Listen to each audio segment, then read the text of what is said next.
Hi all. അപ്പം ഞാൻ ഇന്ന് ഒരു റിക്വസ്റ്റഡ് വീഡിയോ ആയിട്ടാണ് കേട്ടോ വന്നിട്ടുള്ളത്. റിക്വസ്റ്റ് വേറൊന്നുമല്ല, കുറച്ച് ദിവസങ്ങൾക്ക് മുന്നേ നെയിം മീറ്റിംഗ് ചാലഞ്ച് വീഡിയോ ഇട്ടിട്ടുണ്ടായിരുന്നു. അപ്പം ഞാൻ ഹൃതിക എന്ന് പറയുന്ന ഒരു കുട്ടിയുടെ വീഡിയോ ഇട്ടിട്ടുണ്ടായിരുന്നു കേട്ടോ. അതിന്റെ താഴെ വന്നൊരു കമന്റ് ആണ്. കുട്ടിയുടെ പേര് വേറൊന്നുമല്ല, ദർശിക എന്നാണ്. D4 ഞാൻ ഡോണറ്റ് ആണ് കഴിക്കുന്നത്. H4 ഞാൻ ഹണി ആണ് എടുക്കുന്നത്. Aക്ക് വേണ്ടിയിട്ട് ഞാൻ അപ്പമാണ് എടുക്കുന്നത്. ന് വേണ്ടിയിട്ട് റസ്ക് ആണ് എടുക്കുന്നത്.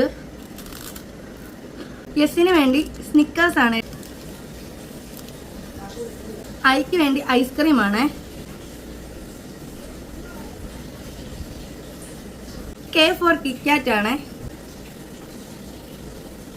ലാസ്റ്റ് Aക്ക് വേണ്ടിയിട്ട് ആപ്പിൾ ആയിരുന്നു കേട്ടോ എടുത്തിട്ടുണ്ടായിരുന്നത്. വീഡിയോ ഇഷ്ടമായാൽ എല്ലാവരും മറക്കണ്ട, ചാനൽ ഒന്ന് സബ്സ്ക്രൈബ് ചെയ്ത് സപ്പോർട്ട് ചെയ്യണം, കമന്റ് ചെയ്യണം, ലൈക്ക് ചെയ്യണം, ഷെയർ ചെയ്യണം. അപ്പം ടാറ്റാ.